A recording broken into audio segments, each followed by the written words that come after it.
해리스가 부통령이 이제 당선이 되면 사실은 이제 당연히 이제 신재생 관련되는 기업들 주가는 상당히 좋을 것 같습니다. 그 우리가 신재생 관련돼서는 지금까지 앞에서 얘기한 건 이제 그 전기차만 얘기를 했지만 결국에 오바마 때도 다 못 이루었고 바이든 때도 다 못 이룬 게 사실 풍력, 그 다음에 우리가 소위 얘기하는 이제 그 해력, 그 외에도 이제 태양광 이런 이제 기업들이 많이 있죠. 그래서 이런 기업들이 더 많은 퍼포먼스라는 건 결국에는 에너지의 원천을 체계를 갖다 확립하기 위해서 계속적인 투자를 할 수 있게끔 지원을 해준다는 거죠. 그래서 그런 기업들이 상당히 좋을 것 같고, 헬스가 되면 역시나 좀 바이오 산업은 큰 부각이 될 것 같습니다. 이미 바이오 산업은 우리가 소위 얘기해서 이제 물들어왔다라고 이제 표현을 하는데요. 이게 뭐냐면, 두 가지 포인트가 있어요. 약가 인하에 대한 정책은 민주당이든 공화당이든 계속 원하는 거예요. 왜냐면은 미국의 약값이 너무 비쌉니다. 비싸서 기업들, 빅파마들이 이득을 굉장히 많이 쌓고 있지만 사실은 약이라는 특수, 그러니까 사실 사람의 생명과 관련되는 거잖아요. 그래서 약에 관련돼서는 약 가격을 낮추는 거에 대한 컨트롤 능력이 정부가 그렇게 크지 않았었습니다. 근데 이거를 이루어야만 하는 그런 이제 절체절명의 상황에 점점점 놓여져 있고, 그래서 해리스가 되더라도 결국에는 약가 인하 정책들은 계속 이어나갈 겁니다. 그런데 이게 이제 공교롭게도 우리 머크라든지 화이자, 빅파마들이 5년에서 10년 안에 그들이 개발해가지고 잘 팔았던 약들의 기술 특허가 만료가 돼요. 그래서 이런 부분들을 방어하기 위해서 이제 빅파마들이 역시나 계속 노력하는 건 더 싸고 좋은 약을 만들 수 있는 기술을 계속 사들이려고 하죠. 동시에 그런 기술을 가진 기업들을 아예 M&A를 해버립니다. 그래서 모건 스탠리 분석에 따르면 거의 한 4천억 달러의 현금을 가지고서 계속적으로 이제 LO를 하거나 M&A를 하려는 그런 욕구가 이 빅파마들한테 굉장히 많이 잠재되어 있다. 제가 이제 최근에 7월까지, 8월은 좀 쉬었던 것 같고요. 7월만 하더라도 미국 내에서 벤처라든지 이제 작은 중소형사 M&A를 하는 거 보니까 10건 이상을 제가 봤어요. 그러니까 지금 이제 소위 말해서 우리가 빅파마들을 보면 바이오 산업 자체가 이제 물들어왔다. 큰 돈을 쓰면서 새로운 약을 개발하는 그런 패러다임 시프트, 쉽게 말해서 또 다른 스테이지가 열린다. 그렇기 때문에 바이오 산업은 국내에 우리가 소위 얘기하는 이제 플랫폼화 되어 있는 기업, 플랫폼화 되어 있는 기업은 일시적으로는 임상 한번 하고 끝, 뭐 이런 회사들이 아니라 기존의 자기의 기술을 가지고서 그거를 세팅화해서 플랫폼화하고 그걸 가지고 많은 이제 빅파마들하고 기술 연구를 이미 입증적으로 신뢰 있게 해온 그런 기업들을 말하는 거죠. 우리가 이제 바이오 산업하면 예전에 한미약품 기술 수출했다가 그걸 반환하면서 우리가 걱정했던 사례 때문에 조금 우려가 있으시지만 사실은 한미 같은 경우는 예전에 우리가 더 바이오 전문가가 계시겠지만 플랫폼화되어 있던 기업은 아니었거든요. 근데 오로지 이것만을 세팅화해서 다른 약과의 병용 투약이라든지 다른 약의 효율성을 높일 수 있는 그런 기업들이 우리나라에는 플랫폼화 기업 손 5손가락 안에 꼽습니다. 그래서 이런 부분 여러분들이 조금만 공부하시면 알 것 같은데 이런 기업들은 꾸준히 우상향할 수 있는 그런 큰 산업의 카테고리가 굉장히 좋아지는 패러다임에 있다. 뭐 이렇게 보여집니다. 네. 트럼프가 당선이 돼도 결국엔 앞서 강조해드렸던 바이오, 뭐, 물 들어왔다. 뭐, 바이오 산업이 좋아진다. 이거는 동일합니다. 그래서 국내 바이오 산업들은 더 좋아질 여지가 있다라고 생각을 하고요. 다만, 이제 트럼프가 당선이 되면 결국엔 트럼프는 잘 되는 곳에 배팅을 하거든요. 그러니까 국가 경쟁력 자체, 그리고 미국의 리더십, 경제적인 리더십을 다 더 강화하기 위해서 아마도 기존에 많이 커 있고 이미 많이 발전되어 있는 이 반도체 분야, 그리고 반도체 분야에서 이득을 뺏기지 않기 위해서 미국 내의 어떤 보호무역주의적 정책들을 다른 국가, 한국도 마찬가지입니다. 다른 국가들한테 압박적으로 아마 시행을 할 겁니다. 즉, 뺏기는 건 덜 뺏기고 미국의 이익은 더 갖게 하는 정책들을 아마 더 구체적으로 시행할 겁니다. 그래서 반도체 관련돼서는 미국의 기업들의 주가가 좋기 때문에 분명히 시장적인 영향 때문에 우리나라의 반도체 기업들의 영향도 긍정적일 것 같습니다. 다만 앞에서 이제 전제를 깔았죠. 미국의 반도체 기업들만 좋게 만드는, 다른 국가는 압박하는 그런 이제 정책이 될 거라고 말씀드린 것처럼 결국에는 어찌 보면 한국을 비롯해서 미국으로 수출하는 기업들 입장에서는 가치 분위기상 좋지만 오히려 이익을 반환하거나 이익을 뺏길 수 있는 그런 위험 요소들 때문에 주가의 패턴이 아주 좋지는 못하고 그냥 완만하게 좋은 정도로 예측이 된다라고 생각을 하고 있습니다. 네, 이거 코인은 이제 우리 그 디지털 에셋 이 경우는 사실 이제 더 전문가들이 많으셔서 제가 이제 좀 조심스럽긴 합니다. 하지만 이미 비트코인이라든지 이제 이더리움 이런 이제 코인 자산은 원자재와 같은 이제 디지털 에셋으로 완전히 자리를 잡은 것 같아요. 그래서 이건 어느 대통령이 되든지 간에 결국엔 헤지펀드나 사모펀드들이 투자를 할 때 항상 우리가 변동을 적게 하기 위해서 자산을 다변화하지 않습니까? 그래서 그런 측면에서 이제 비트코인은 언제든지 자산으로 편입될 수 있는 가능성들은 항상 열려 있기 때문에 이 가격 자체가 예전처럼 급등을 했다 급락을 하는 그런 이제 변동성 있는 시장은 지나가는 것 같다라고 이제 생각을 하고요.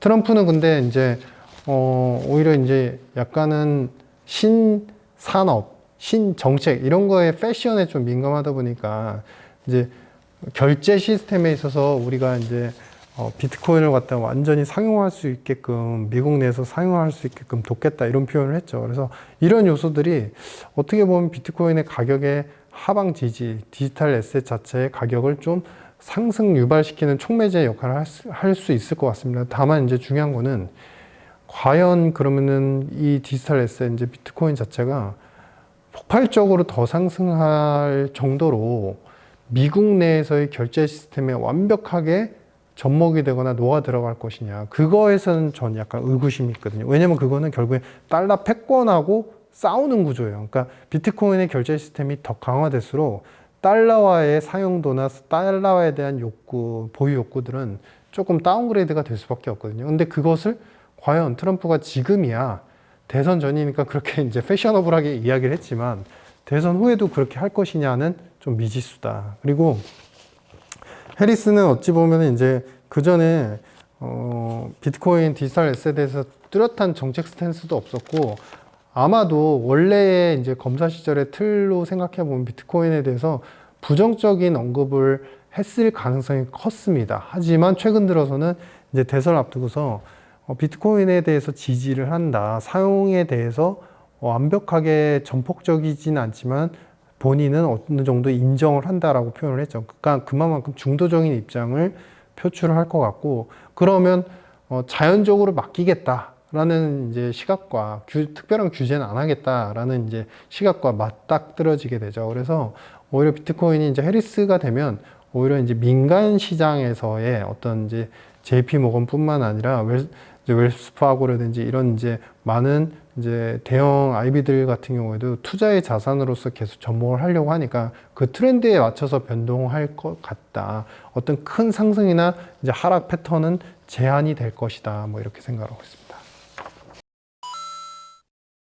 미국의 대선이 끝나고 나면요. 지금 사실 여러분들께서 우리가 아셔야 되는 게 있는데 이제 대선 이제 2000년 중반대 이후부터 대선이 치러지고 나면요. 항상 공통적으로 민주당이든 공화당 대통령이 되든 어느 당이 당선이 되든 초당적으로 합의한 거가 있어요. 인프라 투자 정책입니다.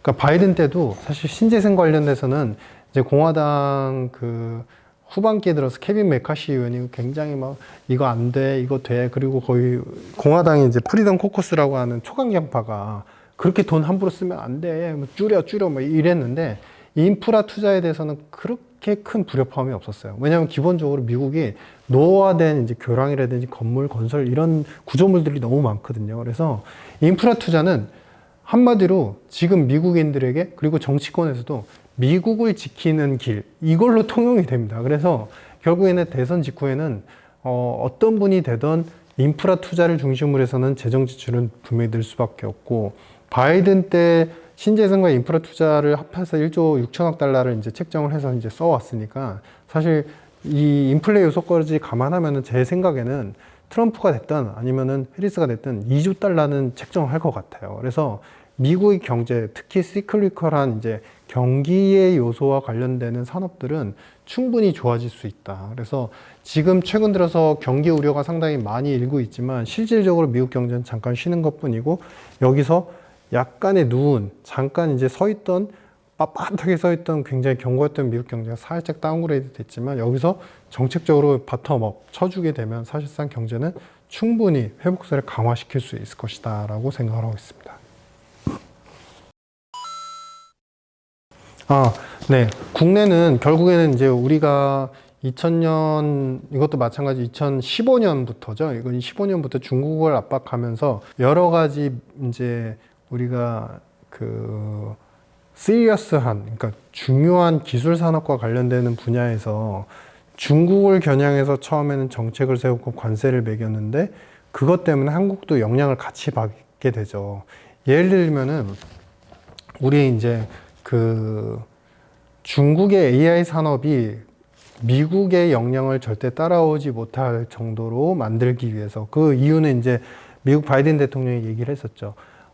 여러 가지 정책, 안보상의 리스크가 되기 때문에 중국이 AI 기술까지 흡수를 하게 되면 굉장히 위험해진다. 그래서 이 중국 관련돼서는 AI 관련된 칩 반도체는 수출을 금지한다. 뭐 이렇게 표현을 했었죠. 그래서 그런 부분에서 미국이 한국한테 동참하길 바래요. 그러니까 근데 이제 그게 그러면 AI만 하면 안 하면 되는 거 아니에요? 그게 아닌 겁니다. 그러니까 반도체 범용적으로 전반적인 반도체 산업이 중국이 클 수 없게끔 만들려는 전략에 다른 우호적인 국가라면 다 동참을 해라라는 입장이에요. 그래서 그런 부분들을 사실 이제 한국도 만약에 강요를 받게 되고 한다면 중국으로의 포지션들, 우리가 중국에서 수출로서 이득을 봤던 부분들은 앞으로 상당 부분 또 감액이 될 수 있죠. 그러니까 어찌 보면 미국이 이제 예전에는 대선이 끝나고 새로운 대통령이 돈 풀면 이제 경기가 좋아지니까 낙수 효과, 수혜 효과가 본격화되면서 상당히 좋아진다라는 표현을 했었잖아요. 근데 최근 들어서는 미국은 너무 좋아지는데 그로 인한 수혜 효과가 한국한테는 뭐 한 20%, 30%만 잠깐 전이되는 거예요. 그것도 산업별로 달라지는 거죠. 그러니까 그만큼 미국이 좋아진다고 해서 한국이 무조건적으로 또 경기가 살아나진 않는다. 물론 반도체 산업은 어쨌든 파이가 커지니까 수출할 수 있는 규모가 커지기 때문에 최근에 경상수지 흑자와 수출이 잘 되는 것도 반도체 때문이거든요. 그래서 그런 역량 때문에 조금씩 좋아질 여지는 있지만 전반적인 내수의 경기라든지 전반적인 수출 산업이 전체적으로 좋아지는 건 항상 한계가 있더라. 이렇게 판단이 됩니다. 우리가 이제 어떤 사물을 볼 때 어떤 사람은 예를 들어서 물에 컵이 반 담겨 있으면 반밖에 안 남아 있어 이러고 어떤 사람은 반이나 남았네? 꿀꺽꿀꺽 많이 마셔야 되겠네? 이렇게 이제 생각을 하게 되죠. 근데 지금의 시장의 환경은 저는 과거에 있었던 코로나 시절이 독이라고 생각을 해요. 그러니까 이 얘기는 뭐냐면 코로나 때는 정부도 돈을 풀고 중앙은행도 돈을 풀고 그리고 통화 수합까지 해주고 모자라는 돈이 있으면 페드가 이제 빌려주는 거죠. 쉽게 말해서. 그러니까 그럴 정도로 전방위적인 유동성이 퍼졌고 그런 유동성 붐업과 동시에 모든 자산 가격이 올랐죠. 그러한 어떻게 보면은 이제 초심자의 불행한 행운 이렇게 표현을 하는데 그 당시에 너무나 좋았던 그런 이제 시장을 겪었던 많은 투자자들이 지금은 미국 경제도 너무 좋았는데 살짝 다운그레이드만 된 정도인데 경기 침체를 우려하고 있어요. 미국의 고용시장은 지금 현재 상황은 너무나 좋았다가 이제 다시 코로나 직전 정상화 시기로 돌아간 것 뿐입니다. 그런데 이 정상적으로 돌아간 것을 참지 못하는 것이죠. 두 번째는 우리가 기업 주가 미국의 뭐 엔비디아 상당히 많이 오르긴 했지만 엔비디아라는 기업이 지금까지의 실적도 좋고 앞으로의 가이던스도 굉장히 좋고 예상치를 하회했던 적도 없습니다. 그리고 잭슨 CEO 같은 경우도 여러 가지 매출 수요 다변화와 함께 자신들이 만드는 새로운 제품 그리고 현재 만들고 있는 칩의 수요는 너무나 잘 팔리고 있다라고 직접적으로 표현을 하잖아요. 그러니까 그만큼 잘하고 있음에도 불구하고 미국 경제도 정말 더 좋아야 되고 기업도 더 매출을 크게 일으키면서 정말 더 잘해야 되고 쉽게 말해서 시장의 심리는 A+++를 원하고 있어요. 그러니까 그만큼 시장은 너무 과도한 기대 이후에 지금은 조금 나빠지니까 너무 또 불안한 우려로 바뀌었다는 얘기죠. 그만큼 대선이 어찌 보면은 공통적으로 제가 경제적으로 봤을 땐 대선이 끝나고 나면 항상 돈이 풀리고 주가와 시장이 전체적으로 좋았다고 하지만 정책의 방향이 해리스냐 트럼프냐에 따라서 많이 갈리지 않습니까? 아직 불확실합니다. 그래서 변동이 충분히 있을 수 있습니다. 그렇기 때문에 지금은 오히려 특정 산업 그리고 특정 투자 자산군을 무조건적으로 선제적으로 투자한다는 개념으로 먼저 하시려고 하지 말고 좀 관망을 하고 새로운 투자를 하시는 분들이라면 관망을 하시면서 정중동으로 지켜보시다가 대통령이 당선이 되고 그리고 나서 포트폴리오를 구체적으로 짜셔도 충분하다. 그 전까지는 연준이 어떻게 나갈 것이냐, 그 다음에 어떤 정부가 들어설 것이냐, 어떤 정책이 나올 것이냐에 대해서 너무나 불확실한 요소가 많습니다. 그래서 정해지기 전까지는 약간은 기존에 물론 이제 장기 투자를 길게 해오셨던 분들은 그냥 지켜보시면 되겠지만 사실 지금은 좀 약간 긴 호흡이 필요한 시점이기 때문에 적극성보다는 약간 보수성을 띠면서 새로운 포트폴리오에 대한 연구를 계속적으로 하십사 이렇게 이제 판단을 하고 있습니다.